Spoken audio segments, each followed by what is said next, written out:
Assalamu alaikum. Hello guys. Today we will learn about the sampling techniques used in medical sciences.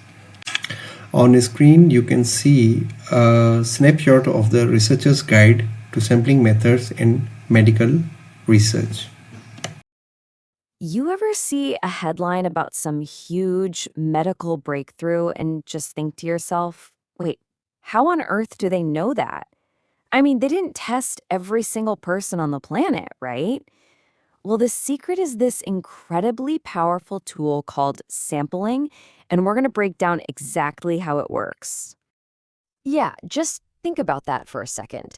How can researchers say with any confidence that a new drug is safe for millions of people when they've only tested it on, say, a few thousand? It seems kind of impossible.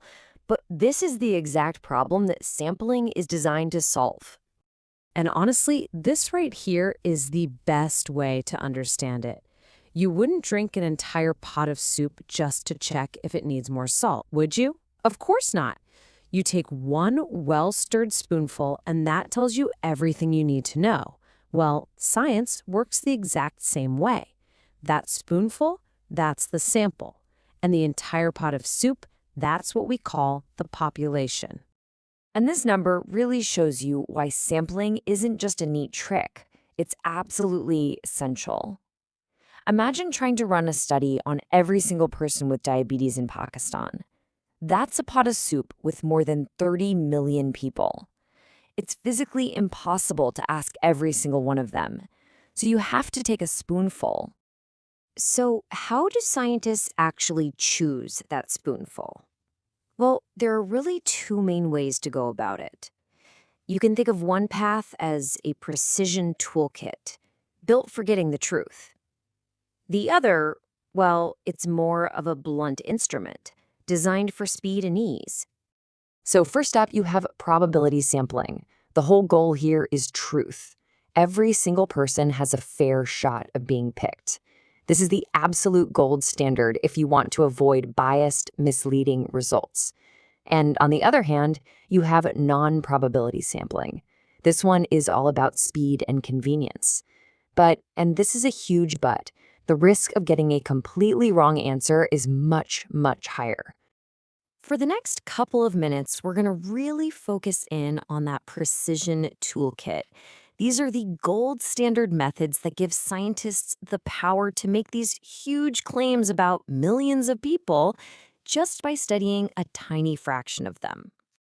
Okay, so the most basic and, fundamental tool in this kit is simple random sampling. And it is just as simple as it sounds. Every single person in the group you're studying has an equal, totally random chance of being chosen. It's the purest way to sample you can possibly get. Seriously, just think of it like putting thousands of names into a giant hat and pulling a few out. Or maybe like a lottery machine. There's no secret pattern, no preference, just pure unbiased chance deciding who gets into the study. So what does this look like in the real world? Okay, let's say a team is testing a new X-ray that uses a lot less radiation. They've got a list of 1,200 patients who are eligible. They just have a computer randomly spit out 120 names from that list. And here's why that's so crucial. That randomness prevents them from accidentally picking, say, only the youngest or healthiest patients, which would totally skew the data and make the results useless. Okay, next tool up in the kit, sometimes just picking names out of a hat isn't enough. You might need to guarantee that certain important groups are part of your study, and that's where stratified sampling comes in. First, you slice your population into these important subgroups. We call them strata. And then you do a simple random sample inside each of those slices. Yeah, this visual nails it. You can see how the whole group is divided into these different colored layers. By sampling from each one, you essentially build a perfect miniature version of the entire population. It's how you make sure your sample isn't accidentally all blue when the real world has all the colors. So, for example, imagine you're testing a new blood sugar monitor. You know age is probably going to affect the readings. So what do? You create strata for different age groups. By sampling from each of those groups, you guarantee your study has young folks, middle-aged people, and seniors. This just makes your final conclusions way more reliable and true for everyone. All right, our last gold standard method is called systematic sampling. And I gotta say, this one is just beautifully simple. All you do is take an ordered list of your entire population, pick a random starting point, and then just select every 10th person, or 20th person, or whatever your interval is. Here's exactly how it works. Let's say you have 800 patients, and you need a sample of 80. Easy. You divide 800 by 80, and you get your interval, which is 10. Then you pick a random starting number between 1 and 10. Let's say it's 4. So you select the 4th patient, then the 14th, the 24th, and so on, all the way down the list. It's just a really clean, methodical way to get a great sample. So that was the precision toolkit. Pretty cool, right? But now we have to talk about that other approach, the one I called the blunt instrument. Look, sometimes researchers need a quick and dirty shortcut, but this one comes with a very, very serious warning label. It's called convenience sampling. And yeah, it's exactly what it sounds like. You study whoever is convenient. The first 20 people who walk into the clinic, you got it. The students in your own university class, done. It's fast, it's cheap, and oh boy, is it risky. Okay, so here's the bottom line on this one. Convenient sampling has a place, but only for really early exploratory studies. Like, is this idea even worth pursuing? The huge risk is that your little group of convenient people looks nothing like the general population, and that means you absolutely, positively cannot generalize your findings to anyone else. So after all that technical stuff, why does any of this really matter to you? Well, because understanding how a sample was chosen is basically the secret decoder ring for figuring out whether a scientific claim you see in the news is legit or if it's just total noise. So here's your ultimate cheat sheet. If a study used a probability method, one of the good ones we talked about, its claims are probably pretty solid. You can trust it. But if it used a non-probability method like convenience sampling, that's when your skeptical alarm should go off. It's probably just a preliminary idea, not a hard fact. And the stakes here are just incredibly high. Getting sampling wrong isn't some minor academic mistake. It can lead to conclusions that are completely backwards, wasting millions of dollars.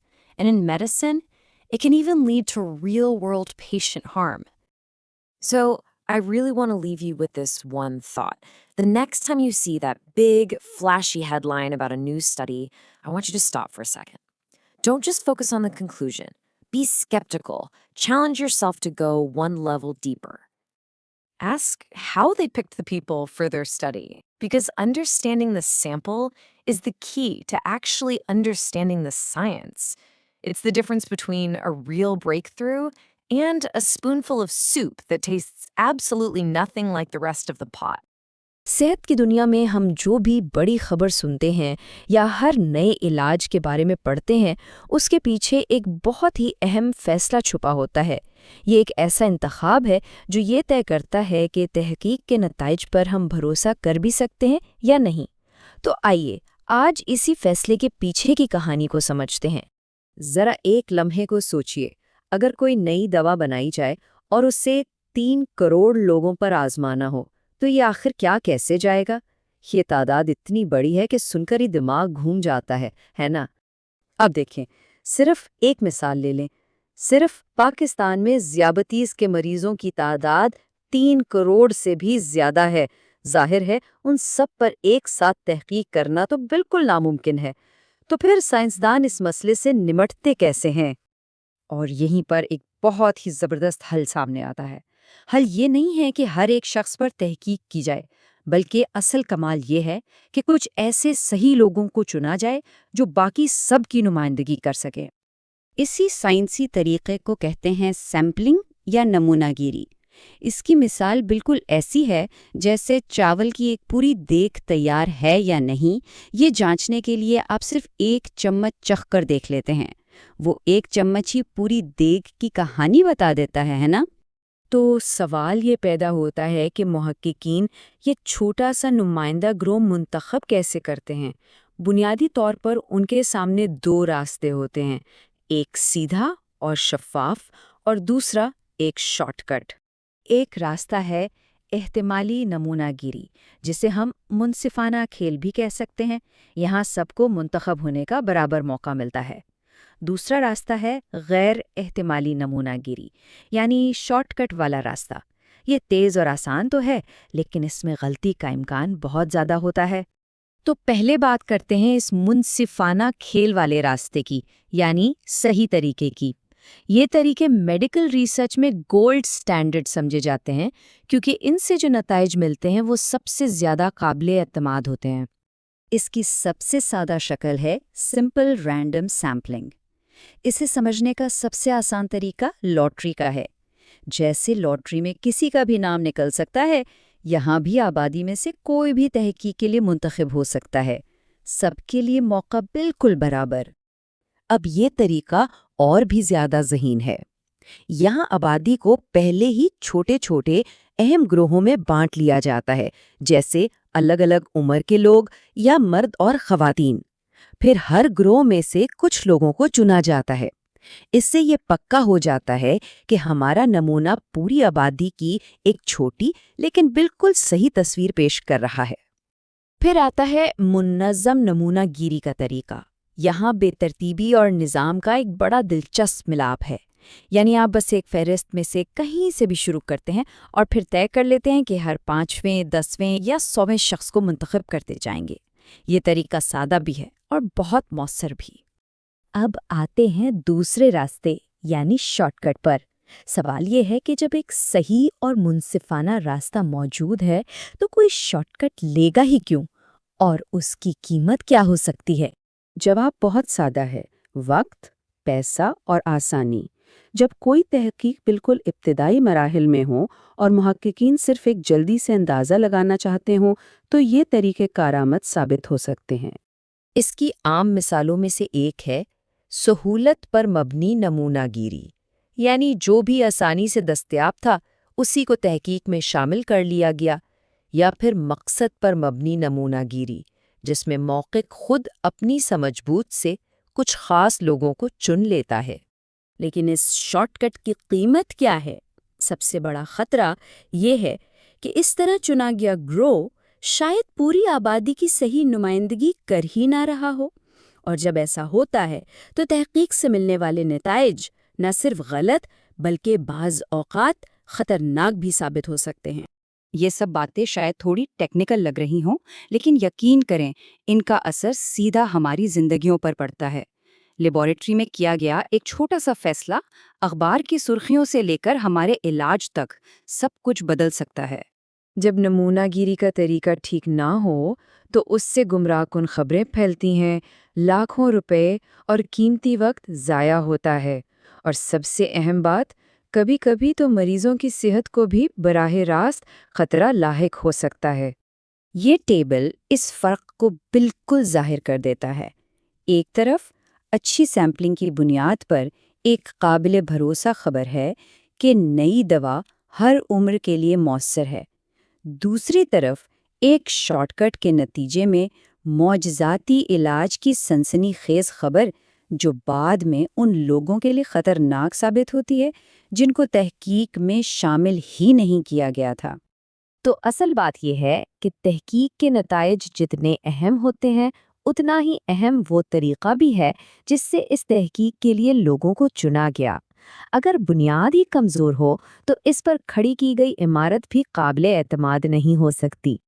تو اگلی بار جب کوئی بڑی medical خبر سامنے آئے تو نتائج پر حیران ہونے سے پہلے ذہن میں ایک سوال ضرور لانا چاہیے، اچھا لیکن یہ تو بتائیں کہ اس تحقیق میں شامل کون لوگ تھے اور انہیں چنا کیسے گیا تھا؟